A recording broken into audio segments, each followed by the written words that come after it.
நானார் தமிழுரை 75 வருஷமா நம்ம மாணவர்கள் பயன்படுத்துற தரமான கைடு. 6th இருந்து 12th ஸ்டாண்டர்ட் ஸ்டூடெண்ட்ஸ்க்கான இந்த கைடு இப்போ எல்லா கடைகள்லயும் கிடைக்கும் அண்ட் ஆன்லைன்லயும் வாங்கிக்கலாம்.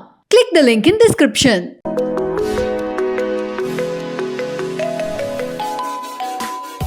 நீங்க அல்லது உங்களுடைய குழந்தைங்க யாராவது கேமுக்கு அடிக்டடாக இருக்காங்க, லைக் நிறைய வீடியோ கேம்ஸ் விளையாடுறாங்க அப்படின்னா அது அடிக்ஷன் தானே அப்படிங்கிறத முதல்ல எப்படி ஃபிகர் அவுட் பண்ணுறது, அப்படி ஒருவேளை அது அடிக்ஷனாக இருந்தால் அதுலேருந்து எப்படி வெளியில் கொண்டு வருது அப்படிங்கிறது தான் இந்த book how to raise a healthy gamer. ஆனால் நமக்கு பொதுவாக என்ன தோணும், யாரோ ஒருத்தங்க குழந்தைங்களோ இல்லை பெரியவங்களோ ரொம்ப நேரம் கேம் விளையாண்டு இருந்தாங்கன்னா அதை பிடிங்கி வீசிடணும் அப்படி தான் நமக்கு தோணும். அவங்ககிட்ட ஃபோனை பிடுங்கிட்டா, அவங்ககிட்ட இந்த கேமிங் கன்சோலை எடுத்துட்டா, அவங்களுக்கு இன்டர்நெட்டை கட் பண்ணி விட்டுட்டா, இதெல்லாம் தான் நமக்கு மைண்டுக்கு வர தாட் ப்ராசஸ். ஆனால் இவர் அலோக் டாக்டர் கே அப்படிங்கிறவர் வந்து என்ன சொல்கிறார் அப்படின்னா, நீங்கள் உங்கள் குழந்தையோடைய கேமிங் அடிக்ஷனை நிறுத்தணும். ஆர் உங்களோட கேமிங் அடிக்ஷனை நிறுத்தணும் அப்படின்னா உங்ககிட்ட இருந்தோ இல்லை உங்கள் குழந்தைகிட்ட இருந்தோ அந்த கேம்ஸை பிடுங்கி வைக்கிறதோ, ஃபோனை தூக்கி வீசுறதோ, இன்டர்நெட்டை கட் பண்ணுறதோ சொல்யூஷன் கிடையாது. உங்கள் குழந்தை ஏன் அந்த கேம் விளையாடுறாங்க அப்படிங்கிறது நீங்கள் தெரிஞ்சுக்க வேண்டிய ஒரு முக்கியமான விஷயம். ஒருவேளை உங்கள் குழந்தை இந்த லைஃப்பில் இந்த உலகத்தில் சேஃபாக ஃபீல் பண்ணுறதே இல்லை அவங்க ரொம்ப நார்மலாக ஃபீல் பண்ணுறதே கேம் விளையாடும்போது தான் அப்படின்னா அதை நீங்கள் எடுத்துட்டிங்கன்னா இன்னும் அவங்க அதிகமாக சஃபர் தான் போகிறாங்க. ஆனால் அதிகமாக கேம் விளையாடுறது தப்பு தானே? அடிக்ஷன் ஒன்று இருந்தால் அதில் நமக்கு எஸ்கேப் கிடைக்கணும் தானே அப்படின்னு நமக்கு நிறைய கேள்விகள் இருக்கும். ஸோ அதுக்கான விடையாக தான் இந்த புக்கை வந்து இவர் எழுதியிருக்காரு.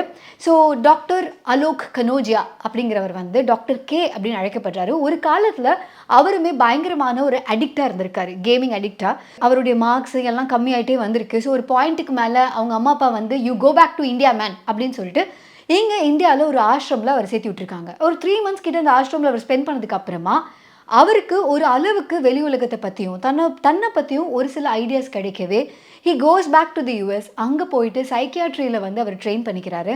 அப்புறமா ஒரு சைக்கியாட்ரிஸ்டாக மாறினதுக்கு அப்புறமா இந்த கேமிங் பற்றி ஏன் நிறைய பேர் பேச மாட்டேங்கிறாங்க, எனக்கு என் லைஃப்பில் நான் அவ்வளோ சீக்கிரம் முன்னேறாமல் இருந்ததுக்கான முக்கியமான காரணம் அந்த கேமிங் அடிக்ஷன் தான். அது இன்னும் அடிக்ஷனா இல்லையான்னு நிறைய விஷயத்தில் பேசிக்கிட்டு தான் இருக்காங்களே தவிர இதை வந்து யாருமே ஹேண்டில் பண்ண மாட்டேங்கிறாங்க அப்படின்னு அவருக்கு தோணியிருக்கு. அது மூலமாக பிறந்தது தான் இந்த ஹெல்தி கேமர் அப்படிங்கிற கம்யூனிட்டி. அதோடைய ஃபவுண்டர் அவர் தான். ஸோ இவர் ஆல் ஓவர் த வேர்ல்டில் நிறைய குழந்தைங்களுடைய கேமிங் அடிக்ஷனை நிறுத்துறதுக்கு ஹெல்ப் பண்ணியிருக்காரு. குழந்தைங்க அப்படின்னு அவர் சொல்லும்போது ரொம்ப ரொம்ப குட்டி குழந்தைங்கள்லேருந்து வளர்ந்த குழந்தைங்களையும் அவர் சொல்ல தான் செய்கிறாரு. அதிகபட்சமாக பெண்களை விட அடிக்ட் ஆகிறது ஆண்களாக தான் இருக்காங்க. ஸோ அப்படி இவர் வந்து ஒரு 25 வயசுக்கு மேலே இருக்கவங்களையும் இல்லை 30 வயசில் இருக்கவங்களையும் சம்டைம்ஸ் டீனேஜர்ஸ் நிறைய பேர் அண்ட் கிட்ஸ் இவங்க எல்லாரும் இந்த கேம்ஸுக்கு அடிக்ட் ஆகிறதுக்கு காரணம் என்ன, இவர் ஏன் அடிக்ட் ஆனார், இதை பற்றி முழுசாக தெரிஞ்சுக்கிட்டு இதுக்கு என்ன சொல்யூஷன் கொடுக்கலாம் அப்படிங்கிறது தான் இந்த ப்ராசஸில் இருக்குது. அண்ட் இவர் என்ன சொல்கிறாருன்னா, ஒருவேளை ஒரு பேரண்ட் இதில் இருக்கக்கூடிய அந்த ஒரு விஷயங்கள் எல்லாத்தையும் ஃபாலோ பண்ணாங்க அப்படின்னா இவ்வளோ மந்த்ஸ் தான் இதில் உங்கள் குழந்தை மாறிடுவாங்க அப்படின்னு ஒன்று கிடையாது. But 6 months to 1 year you can see some changes அப்படின்னு அவர் சொல்கிறாரு. இதில் உங்கள் குழந்தை எந்த லெவலில் இருக்காங்கன்னு தெரியணும், அவங்க எந்தளவுக்கு ஒத்துழைப்பாங்கன்னு தெரியணும், உங்களோட டைம் எப்படி இருக்குது. ஆஸ் அ பேரண்ட்டாக நான் என் குழந்தையோட டைம் ஸ்பெண்ட் பண்ண மாட்டேன், ஆனால் அவங்களோட அடிக்ஷன் ப்ராப்ளம்ஸ் எல்லாம் போகணும். என் குழந்தைய பற்றி நான் புரிஞ்சுக்க மாட்டேன், ஆனால் அவங்க கேம்ஸும் விளையாடக்கூடாது. அப்படி இருந்தால் இதுக்கான சேஞ்சஸ்லாம் நடக்கிறதுக்கு ரொம்ப காலம் எடுக்கலாம் அப்படின்னு அவர் சொல்லியிருக்காரு. ஸோ ஒரு பேரண்ட்டாக முதல்ல நீங்கள் எந்தெந்த விஷயங்களை மாற்றிக்கணும், இல்லை எந்தெந்த விஷயங்களை புரிஞ்சுக்கணும், குழந்தைங்கள பற்றி நீங்கள் என்ன தெரிஞ்சுக்கணும், அவங்க ஏன் விளையாடுறாங்கிறத பற்றி நீங்கள் என்ன புரிஞ்சுக்கணும், அதுதான் இந்த புக்கோடைய ஃபஸ்ட்டு பார்ட்டில் இருக்குது. ஒரு பேரண்ட்டாக நீங்கள் உங்களை எக்யூப் பண்ணிக்கிறீங்க. எதுக்கு அப்படின்னா கேமிங்கிறது ஒரு ஆல்டர்னேட் உலகம். அந்த உலகத்தை ரொம்ப அதிகமாக உங்கள் குழந்தைங்க விரும்புகிறாங்க அப்படின்னா அந்த உலகம் அவங்களுக்கு என்ன ஆஃபர் பண்ணுது, உங்கள் குழந்தைங்களுடைய எந்த மாதிரியான சைக்காலஜிக்கல் நீட்ஸை அந்த கேம் ஃபுல்ஃபில் பண்ணுது.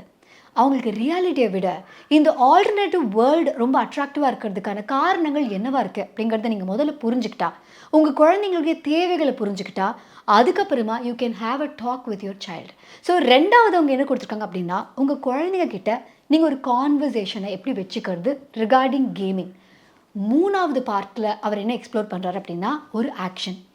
நீங்கள் உங்கள் குழந்தைய இதை பண்ணு இது பண்ணாத அப்படின்னு இல்லாமல் உங்கள் குழந்தையும் நீங்களும் சேர்ந்து எதை பண்ணலாம் எதை பண்ண வேணான்னு ஃபிகர் அவுட் பண்ணுறது தான் 3rd பார்ட். அண்ட் கடைசியாக ஒரு முக்கியமான பார்ட் அவர் வந்து ஹேண்டில் பண்ணியிருக்காரு. அது என்ன அப்படின்னா மென்டல் ஹெல்த் ப்ராப்ளம்ஸ்க்கும் கேமிங் அடிக்ஷனுக்கும் என்ன மாதிரியான சம்மந்தம் இருக்குது? ஸோ இப்போ ஏடிஹெச்டி இருக்கிற குழந்தைங்க அதிகமாக கேமிங் பக்கம் போவாங்க. ஆர் அவங்களுக்கு வேறு ஏதாவது டிஸார்டர் இருக்குது அப்படின்னா அவங்களுக்கு கேமிங் ஒரு பயங்கரமான கோப்பிங் மெக்கானிசமாக இருக்கும். ஸோ அந்த மாதிரி குழந்தைங்களுக்கு இந்த புக்கில் ஏர்லியர் பார்ட்ஸில் சொல்லக்கூடிய அந்த சொல்யூஷன்ஸ் செட் ஆகாது. ஸோ அந்த குழந்தைங்கள நீங்கள் எப்படி ஐடென்டிஃபை பண்ணுறது, அவங்களுக்கு நீங்கள் இந்த அடிக்ஷன்லேருந்து எப்படி அடிக்ஷனுக்கு கொண்டு வரது, எப்படி அவங்களுக்கு ஹெல்ப் பண்ணுறது அப்படிங்கிறது தான் இந்த புக்கில் ஃபுல்லாக இருக்குது. ஸோ முதல்ல அவங்க சொன்ன விஷயம், ஒரு பேரண்ட்டாக நீங்கள் உங்கள் குழந்தைங்களை பற்றி புரிஞ்சுக்கிறதுக்கான விஷயங்கள். அது அவங்க என்ன சொல்லியிருப்பாங்க அப்படின்னா, முதல்ல நமக்கு குழந்தைங்களுடைய பிரெயின் பற்றி தெரியணும். குழந்தைங்களோட பிரெயினில் என்ன நடக்குது அப்படிங்கிறது தெரிஞ்சுக்கிட்டா, நம்ம எப்படி இவால்வ் ஆகிருக்கோம் அப்படின்னு தெரிஞ்சுக்கிட்டா, ஏன் கேம்ஸ் அடிக்டிவாக இருக்குது அப்படிங்கிறது நம்மளால் புரிஞ்சிக்க முடியும். ஸோ அவங்க என்ன சொல்கிறாங்க அப்படின்னா, எந்த ஒரு ஹியூமன் பீயிங் குழந்தையிலேருந்து பெருசாகிற வரைக்குமே நமக்கு ஒரு சென்ஸ் ஆஃப் அக்கம்ப்ளிஷ்மெண்ட் அது இருந்தால் நமக்கு ரொம்ப ஃபீல் குட்டாக இருக்கும். அதுதான் நம்ம யாருங்கிறத நமக்கு புரிய வைக்கும். நான் நல்லா பாடுறேங்கிறத தாண்டி நான் பாடினதுக்கு கை தட்டிட்டாங்கன்னா நான் முதல்ல என்னை சிங்கராக நம்ப ஆரம்பிக்கிறேன். ஸோ இப்படி ஒரு குட்டி குட்டி விஷயத்தில் நான் ஒன்று பண்ணுறேன், அது சூப்பராக வருது, அதுக்கு ஒரு அக்னாலஜ்மெண்ட் இருக்குது. ஸோ அது எனக்கு ஒரு ஃபீட்பேக் மெக்கானிசமை கொடுக்குது, அது என்னோடய சென்ஸ் ஆஃப் ஐடென்டிட்டியை கொடுக்குது. ஸோ இன் அ சென்ஸ் இந்த கேமிங்கில் அவங்களுக்கு அந்த விஷயம் கிடைக்கும். ஏன்னா ஒரு லெவல் தாண்டும் போது, அடுத்த லெவலுக்கு அவங்க போகும்போது, 3வது லெவலுக்கு போகும்போது, ஸோ ஒவ்வொரு லெவலுக்கும் அவங்க மாறி மாறி போகும்போது they feel they're accomplishing something. Real லைஃப்பில் இல்லை, பட் ரியல் லைஃப்பில் அவங்களால அக்கம்ப்ளிஷ் பண்ண முடியுது. இது அவங்க சொல்லும்போது அவர் என்ன சொல்லியிருப்பார் அப்படின்னா, ரியல் வேர்ல்டில் நிறைய விஷயங்கள் மாறிட்டே தான் இருக்கும். ஆனால் இந்த ரியல் வேர்ல்டு ஈஸியாக இருக்கும் நேவிகேட் பண்ணுறதுக்கு. இப்போ ரியல் வேர்ல்டில் உங்களால் ஒரு 15 வயசு பையனால் இல்லைன்னா ஒரு 7 வயசு பையனால் ஒரு 25 வயசு பையனோட கம்பீட் பண்ணுறது கஷ்டமாக இருக்கலாம். They can't do it. ஆனால் கேமில் இட் இஸ் பாசிபிள். ஸோ நீங்கள் எந்த ஏஜ் குரூப் கூட வேணாலும் விளையாடலாம், as long as you are able to clear that level.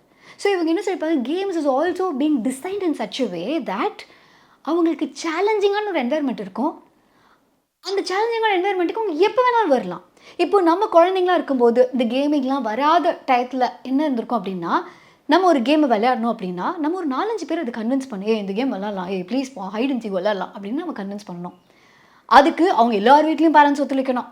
அதுக்கப்புறம் இந்த எல்லா குழந்தைங்களும் நம்ம சொல்கிற ரூல்ஸ் ஒத்துக்கணும். ஸோ இதில் ஒரு 5 பேர் 6 பேர்கிட்ட நம்மளுடைய ஸ்கில்ஸ் வெளில வரணும்.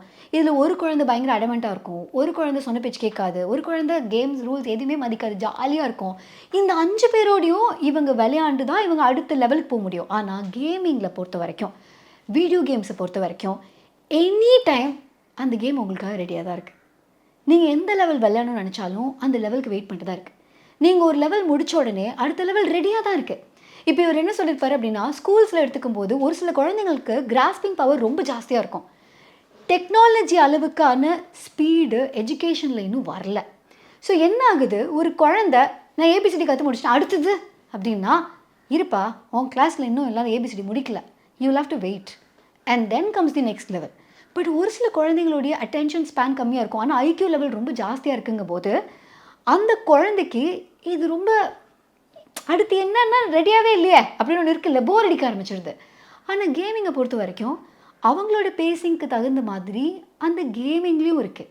லெவல் 1 முடிச்சுட்டு நீங்கள் வெயிட் பண்ண வேண்டாம், அடுத்த நாள் தான் அடுத்த லெவல் 2 விளையாட முடியும்னு கிடையாது. They can always go back to level 2, level 3 and they can keep playing. But இதில் இருக்கிற ப்ரோஸ் அண்ட் கான்ஸ் அப்படின்னு பார்க்கும்போது இவர் என்ன சொல்கிறாரு, நம்ம பிரெயினில் ஒன்று நடக்கும். இப்போது நான் இன்றைக்கி ஸ்கூலுக்கு போகிறேன், என்னை புல்லி பண்ணிட்டாங்க, என்னை ஏதோ ஒன்று சொல்லிட்டாங்க, என்னை யாரும் விளையாட்டுக்கு சேர்த்துக்கல. இப்போ நான் வீட்டுக்கு போகிறேன், ஐ ஃபீல் ஸோ பேட், எனக்கு ஸ்கூலுக்கு வரதுக்கு பயமாக இருக்குது, அடுத்த நாள் ஸ்கூலுக்கு போகணுன்னா எனக்கு ரொம்ப கஷ்டமாக இருக்கும். இப்போ இந்த ஃபீலிங்கோட ஆஸ் எ கிட் நம்ம வளர்ந்துருப்போம். இந்த ஃபீலிங்லேருந்து நம்மளால் எஸ்கேப் ஆக முடியாது. ஆனால் கேமிங் அந்த எஸ்கேப்பை நம்ம கொடுக்கும். அப்போது ஒரு விஷயம் நமக்கு பிடிக்கல, ஆர் ஒரு தப்பு நம்ம பண்ணிட்டோம், இல்லை ஏதோ ஒரு நெகட்டிவ் ஃபீலிங் நம்மக்கிட்ட இருக்குது அப்படின்னா, அந்த நெகட்டிவ் ஃபீலிங்கோடு நம்ம இருக்கும்போது தான் அதை நம்ம எப்படி ஃபேஸ் பண்ணுறதுங்கிறத நம்ம லைஃப்பில் கற்றுக்க முடியும். இப்போ ஒரு புல்லிங் கிட் இருக்காங்க அப்படின்னா, நம்ம ஒன்று மிஸ் கிட்ட சொல்லிக் கொடுக்கலாம், இல்லை நம்ம வீட்டில் பேரண்ட்ஸ் கிட்ட சொல்லலாம், இல்லை we can figure out ways to talk to the bullying child itself, இல்லை நம்ம ஒரு வேறு கேங்கோடு நம்ம சேரலாம். இதெல்லாம் ஆல்டர்னேட் பாசிபிலிட்டிஸ். நம்ம என்ன பண்ண முடியும், இது ஒரு சோஷியல் ஸ்கில். இந்த ஸ்கில் கொஞ்சம் கஷ்டம். ஒரு குழந்தைக்கு இந்த நெகட்டிவ் ஃபீலிங்ஸ் ரொம்ப கஷ்டம். ஆனால் ஒரு குழந்தையாக நம்ம இதை கற்றுக்கிட்டு வரும்போது தான் சொசைட்டியில் நாளைக்கு நம்ம 4 பேர்கிட்ட பேசணும் அப்படின்னா வி வில் நோ எப்படி அவங்ககிட்ட பேசுறது, எந்த நேரத்தில் கன்வின்ஸ் பண்ணுறது, நான் ஒரு பொய் சொல்லிட்டா நான் எப்படி அதுலேருந்து வெளிவர்றது, எப்படி நான் ஒருத்தங்க கிட்ட போய் என்னோட உண்மையை ஒத்துக்கிறது, இந்த மாதிரியான விஷயங்களை கற்றுக்கிறதுக்கு அந்த ஃபீலிங்ஸோடு நம்ம இருக்கணும். ஆனால் இவர் என்ன சொல்கிறாரு, கேமிங் ஒரு முக்கியமான விஷயத்த பண்ணுது. நம்மளோட அமிக்டலாவை சப்ரெஸ் பண்ணிடுது. நம்மளோட இமோஷன்ஸை அது சப்ரெஸ் பண்ணும்போது நம்மளோட நெகட்டிவ் ஃபீலிங்ஸ் கிட்டேருந்து நமக்கு ஒரு எஸ்கேப் கிடைக்குது. ஸோ ஒரு குழந்தை தான் ஒரு தப்பு பண்ணுறான், இல்லை தனக்கு ஒரு தப்பு நடக்குது, அதுக்கு ரியல் லைஃப்பில் என்ன பண்ணுறது அப்படிங்கிறத ஃபிகர் அவுட் பண்ணுறதுக்கு அவனுக்கு ஃபீலிங்ஸோடு இருக்கிறதுக்கு டைம் கொடுக்காத அளவுக்கு அதுலேருந்து ஒரு எஸ்கேபிசமாக இந்த ஆல்டர்னேட்டிவ் ரியாலிட்டி இருக்குது. இது லாங்கர் ரன்னில் இருக்கும்போது என்ன ஆகும் அப்படின்னா, அந்த குழந்தைக்கு சோஷியல் ஸ்கில்ஸ் இன்னும் கம்மியாகும். இன்னும் கம்மியாக என்ன ஆகும், இன்னும் 4 பேர்கிட்ட பேசுறது கஷ்டமாக வீடியோ கேம்ஸ் தவிர, இந்த வர்ச்சுவல் வேர்ல்டு தவிர அவங்களுக்கு வேறு எந்த ஒரு உலகமுமே இல்லாமல் போயிடும். அது ஒரு ஹியூமன் பீயிங்காக இட் இஸ் வெரி டிஃபிகல்ட் அப்படின்னு ஒரு சொல்லியிருக்காரு. அப்போது ஒரு பேரண்ட்டை நம்ம என்ன பண்ண முடியுங்கிறதுக்கு ஒரு சில டிட்பிட்ஸ் அவர் கொடுத்துருக்காரு. அது என்ன அப்படின்னா, ஒன்று, உங்கள் குழந்தை என்ன கேம் விளையாடுறாங்க, அந்த கேமிங்கில் உங்களுக்கு என்ன பிடிச்சிருக்கு, இந்த ஓப்பன் எண்டட் கொஷின்ஸை முதல்ல கேளுங்க. அதாவது ஃபர்ஸ்ட் விஷயமா அவங்க சொல்கிறதே ஓப்பன் எண்டட் கொஷின்ஸ் தான். உங்கள் குழந்தைக்கு ஏன் கேம்ஸ் இம்பார்ட்டண்ட்டாக இருக்குது, அது எப்படி அடிக்ஷன் நீங்கள் ஃபிகர் அவுட் பண்ணுவீங்க. அடிக்ஷன் இஸ் எனி திங் உங்களோட டே டு டே லைஃப்பை அது நடத்த முடியாமல் பண்ணுதுன்னா தட் இஸ் அடிக்ஷன். இப்போ ஒரு கேமுக்கு நீங்கள் அடிக்ட் ஆகிருக்கீங்க அப்படின்னா, நீங்கள் வேறு ஏதோ ஒன்று பண்ணிகிட்டு இருக்கும்போதும் சீக்கிரமாக வீட்டுக்கு போகணும், நம்ம அதை போய் விளாடணும், அடுத்த லெவலில் எப்படி இருக்க போகுது, I want to know that. இல்லை குரூப் ஆஃப் ஃப்ரெண்ட்ஸ் உட்காந்துட்டு இருப்போம், ஆனால் அப்பவும் we want to play the games. ஏன்னா your mind is constantly thinking about something, it is not letting you focus on anything else. Now that is addiction. என்னால் காலையில் எழுந்து ஸ்கூலுக்கு போக முடியல, நைட்டெல்லாம் நான் வந்து கேம்ஸ் விளாட்றேன், எனக்கு ஒழுங்காக தூக்கம் வர மாட்டேங்குது, அதனால என்னால் ஸ்கூலில் கான்சன்ட்ரேட் பண்ண முடியல. எகெயின் ஸ்கூலில் கான்சன்ட்ரேட் பண்ண முடியாதனால அங்கே எனக்கு ஒரு நெகட்டிவ் ஃபீலிங்ஸ் இருக்குது. ஏன்னா எனக்கு ஒழுங்காக மார்க் எடுக்க முடியல, பேரண்ட்ஸ் என்னை திட்டுறாங்க, ஃப்ரெண்ட்ஸ் என்னை மதிக்க மாட்டேங்கிறாங்க, I'm not getting friends. And இது எல்லாத்துக்கும் மறுபடியும் solution it comes to gaming. So இப்படி ஒரு லூப்பில் மாட்டிக்கிட்டே இருக்காங்கன்னா தேட் இஸ் அடிக்ஷன். ஸோ அப்படி அடிக்டாக இருக்கிற ஒரு குழந்தைக்கு நீங்கள் டோட்டலாக எடுக்கிறதுங்கிறது இட் இஸ் நாட் ஹெல்ப்ஃபுல். ஏன்னா இப்போது அவங்களுக்கு அந்த கேமிங் தான் ஐடென்டிட்டி, அங்கே அவங்களோட விளையாடுறவங்க தான் அவங்களோட கம்யூனிட்டி. ஸோ நம்மளோட கம்யூனிட்டிலேருந்து தூக்கிட்டாங்கன்னா, நம்மளுமே சின்ன வயசில் ஃப்ரெண்ட்ஸோட விளையாண்டுருக்கும்போது நம்ம பேரண்ட்ஸ்லாம் சொல்லுவாங்கல்ல, ஏய் நீ ரொம்ப சேட்டை பண்ண விளையாட மாட்டேன் அப்படிம்பாங்க. விளையாட மாட்டேன்னு சொல்கிறது நமக்கு கேம் மட்டும் கட் ஆகுறது இல்லை, நம்மளால் நம்ம ஃப்ரெண்ட்ஸை மீட் பண்ண முடியாது.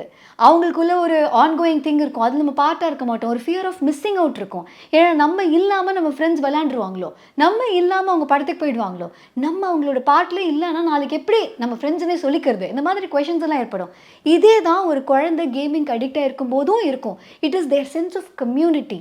ரியல் வேர்ல்டில் நீங்கள் வந்து ஒரு ஊர் விட்டு ஒரு ட்ரான்ஸ்ஃபர் நடக்கலாம், என்ன நடந்தாலுமே they can still connected, they can stay connected to this community. அப்படிங்கும்போது உங்கள் குழந்தைக்கு இந்த கேமிங் கம்யூனிட்டியும் இந்த கேமும் it means a lot and it is not just gaming. So அதை பிடுங்கிறதுங்கிறது it is not the solution. So இவங்க என்ன சொல்லியிருப்பாங்கன்னா, நீங்கள் ஒரு சில விஷயங்கள் ட்ரை பண்ணலாம். முதல்ல உங்கள் குழந்தைங்களுக்கு அந்த கேம்ஸ் மூலமாக என்ன கிடைக்கிது அப்படிங்கிறது தெரிஞ்சுக்கிறது. ஏன்னா எந்த ஒரு அடிக்டிவ் சப்ஸ்டன்ஸுமே 2 விஷயம் பண்ணும். ஒன்று நமக்கு ப்ளஷர் கொடுக்கும், இன்னொன்று நம்மளோட பெயினை ஃபீல் பண்ண விடாது. ஸோ இது 2மே இருந்தால் தான் நம்ம ஒரு ஹியூமன் பீயிங்காக இவால்வ் ஆக முடியும். நமக்கு ஒரு விஷயம் வலிக்குது அப்படின்னா அந்த வலியை நம்ம எப்படி ஹேண்டில் பண்ணுறோங்கிறதுல தான் நம்மளால் லைஃப்பை நடத்த முடியும். அது 2யுமே ஒரு கேம் சப்ரெஸ் பண்ணிடுச்சு. இல்லை எனி அடிக்டிவ் சப்ஸ்டன்ஸ், அது சோஷியல் மீடியாவாக இருக்கலாம், இல்லை வந்து கேமிங்காக இருக்கலாம், இல்லை ஏதாவது அடிக்டிவ் சப்ஸ்டன்ஸாக இருக்கலாம், ஸோ ஆல்கஹாலாக இருக்கலாம், what ever that is. So இது 2யுமே பண்ணுது அப்படின்னா நம்மளால் ரியல் லைஃப்பில் மூவ் பண்ணுறதுங்கிறது ரொம்ப கஷ்டமாயிடும். ஸோ ஒரு குழந்தைக்கிட்ட ஏன் அது கேம்ஸ் கிட்ட போகிறாங்க, அவங்க கேமில் என்ன கிடைக்குதுங்கிற ஓப்பன் எண்டட் கொஷின்ஸ், அதுக்கப்புறமா அவங்க குழந்தையோடு சேர்ந்து அதை கொஞ்சம் கொஞ்சமாக லைக் 20% ரூல்னு தான் அவர் சொல்கிறார். அதாவது அவங்க 100 hours விளையாடுறாங்க அப்படின்னா அதுலேருந்து 20 hours கம்மி பண்ணுங்கள், அதுக்கப்புறமா கொஞ்சமாக இப்படி தான் நீங்கள் அதை கம்மி பண்ணி ஆகணும். அண்ட் அதுக்கு உங்கள் குழந்தைக்கு ஒரு ப்ராப்பரான ஆல்டர்னேட்டிவ் இருக்கணும். அவங்களுக்கு கேம்ஸில் என்ன கிடைக்குதோ அது ரியல் லைஃப்பில் அவங்களுக்கு கிடைக்கணும். லெட்ஸ் சே கேம்ஸில் உங்களுக்கு பயங்கரமான ஒரு கம்யூனிட்டி இருக்குன்னா அந்த கம்யூனிட்டியை நீங்கள் அங்கே பில்ட் பண்ணுங்கள். உங்கள் வீடை சுற்றி விளையாடுறதுக்கு இடமே இல்லை, கூட விளையாடுறதுக்கு குழந்தைங்களே இல்லைன்னா you can't expect your child to not play video games and then involve in everyday life. That's not possible. அப்போ அவங்களுக்கு ஒரு கம்யூனிட்டி வேணும். அப்போ அந்த கம்யூனிட்டியில் அவங்களுக்கு வேறு என்ன இன்ட்ரெஸ்ட் இருக்குது, ஒரு வேளை இப்போ கேமிங்லேயே அவங்களுக்கு வந்து மியூசிக்கில் இன்ட்ரெஸ்ட் இருக்குது, இல்லை வேறு ஏதாவது ஒரு விஷயத்தில் இன்ட்ரெஸ்ட் இருக்குது அப்படின்னா கிரிக்கெட் கேம்ஸ் விளையாடுறாங்களா, அவங்க கிரிக்கெட் கிளாஸ் போய் சேர்த்து விடுங்க. ஸோ எந்த அளவுக்கு உங்களால் ஒரு ஆல்டர்னேட்டிவ் ப்ரொவைட் பண்ண முடியும் ஆஸ் அ பேரண்ட்டா அப்படிங்கிறது ரொம்ப முக்கியம் அப்படின்னு சொல்லியிருக்காங்க. இதில் எல்லா நேரமுமே குழந்தைங்களுக்கு எதுவுமே தெரியாது அப்படின்னு கிடையாது. இவர் அதையுமே நிறைய ஸ்டேஜஸில் பிரிக்கிறாரு. ஒரு 12 வயசு வரைக்கும்னா அந்த குழந்தைங்களுக்கு கேம்ஸ் என்ன செய்யுதுன்னே தெரியாமல் இருக்கலாம். ஸோ அப்போ அவங்களுக்கு நீங்கள் அவங்களோட டேஸை ஸ்ட்ரக்சர் பண்ணலாம். 2வது பார்த்தீங்கன்னா டீனேஜில் இருக்கும்போது அவங்களுக்கு எல்லாமே தெரிஞ்ச மாதிரியே இருக்கும். பட் அவங்களுக்கு தெரியறதுக்கான வாய்ப்பு இல்ல. ஸோ அந்த டயத்தில் ஒரு பேரண்ட்டா நீங்க என்ன ஹெல்ப் பண்ண முடியும்? இல்ல போஸ்ட் டீனேஜர்ஸா இருக்காங்க. லைக் ஒரு 20ஸ்ல இருக்காங்கன்னா, தே நோ அவங்களோட லைஃப்ல they are not able to focus on anything else. அவங்களுக்கு ஃபோக்கஸ் கம்ப்ளீட்லி போகுது. ஏன்னா கேம்ல இருக்கிற சவுண்ட்ஸும், லைட்ஸும், அதுல குடுக்குற அந்த டோபமைன் ஹிட் இது எதுவுமே வெளில இருக்காது. வெளில அவ்ளோ சவுண்ட் இல்ல. அவ்வளோ கலர்ஃபுல்லான லைட் இல்ல. அவ்வளோ பயங்கரமான அனிமேஷன் இல்ல. சூரியன் ஒரே மாரி தான் வருவான். ஜுக் புஸ்க் அப்படிலாம் வரமாட்டான். ஸோ அப்படி இருக்கும்போது, இவ்வளவு கலர்ஃபுல்லான ஒரு டோபமைன் ஹிட் கிடைச்சதுக்கப்புறமா, அவங்களுக்கு எவ்ரிடே லைஃப் இன்ட்ரெஸ்டிங்காவே இருக்காது. அனடோனியா அப்படின்னு சொல்லுவாங்க. அதாவது அவங்களுக்கு நார்மலா ப்ளஷர் குடுக்குற எந்த விஷயமுமே ப்ளஷர் குடுக்காம போகும். இது கேமர்ஸ் மத்தியில பயங்கர ஜாஸ்தி அப்படின்னு சொல்றாங்க. They feel more lonely, more depressed. Step by ஸ்டெப்பா எப்படி நீங்க அவங்களுக்கு வந்து ரியாலிட்டியில ஒரு டோபமைன் கிடைக்கிறதுக்கு நீங்க என்ன பண்ணணும்? அப்படிங்கிறதும் இந்த புக்ஸ்ல இருக்கு. ஸோ இவங்க குடுத்துருக்க எல்லா சொல்யூஷன்ஸும் ஆப்வியஸ்லி நான் சொல்லப் போறதில்ல. ஆனா, அதுல ஒரு டேக் அவே எனக்கு தெரிஞ்சு எல்லா பேரண்ட்டும் எடுத்துக்க வேண்டியது என்ன அப்படின்னா, ஒண்ணு சொல்லியிருப்பாங்க. என்னன்னா, உங்க குழந்தையால ஒரு விஷயத்த பண்ண முடியும் அப்படின்னா, அந்த விஷயத்த ஒரு பேரண்ட்டா நீங்க பண்ணாதீங்க. அவங்களுக்கு தட்டுல சோற வச்சு வாயில ஊட்டி விடுறது, இல்ல அவங்க ரூம்க்கே கொண்டு போய் எல்லாத்தையும் குடுக்கறது. இது எல்லாமே நீங்க பண்ணிட்டீங்கன்னா, அவங்களுக்கு என்னதான் ரெஸ்பான்சிபிலிட்டி இருக்கு? ஒரு ரெஸ்பான்சிபிலிட்டி இல்லன்னா, கேம்ஸ் விளையாண்டுருக்கலாமே. What's wrong? அந்த ரெஸ்பான்சிபிலிட்டிய எந்தெந்த பேரண்ட்லாம் அந்த குழந்தைங்களுக்கு குடுக்க மாட்டீங்களோ, அந்த குழந்தைய ஃபெயில் பண்றதுக்கான ஒரு ஆப்ஷன் குடுக்க மாட்டீங்களோ, அந்த குழந்தைங்க தே suffer a lot.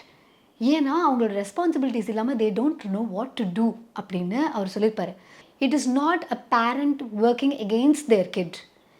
It is about a parent working with the kid to fulfil what the kid needs. அதுதான் இந்த புக்குடைய ஒரு பிளெயின் கோரா இருக்கு.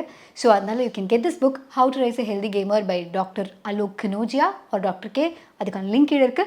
இந்த வீடியோ உங்களுக்கு பிடிச்சிருந்தா லைக் பண்ணுங்க அண்ட் கமெண்ட் பண்ணுங்க. இஃப் யூ இதே மாதிரி வேறு ஏதாவது புக்ஸ் இருந்தாலும் கமெண்ட் பண்ணுங்க. இல்லை இஃப் ஏதாவது ஒரு விஷயம் இதில் ஒர்க் அவுட் ஆயிருக்கு அப்படின்னாலும் நீங்கள் வந்து கமெண்ட் பண்ணுங்கள். ஆன் தி அதர் ஹேண்ட் இது வேறு யாருக்காவது வந்து ஹெல்ப்ஃபுல்லாக இருக்கும் அப்படின்னா please do share it with them. And இவ்வளோ நான் பேசின விஷயங்கள்லாம் ஜென்ரலி இந்த மாதிரி நான் நிறைய பேசுவேன் நிறைய டாப்பிக்கில் யூனோ.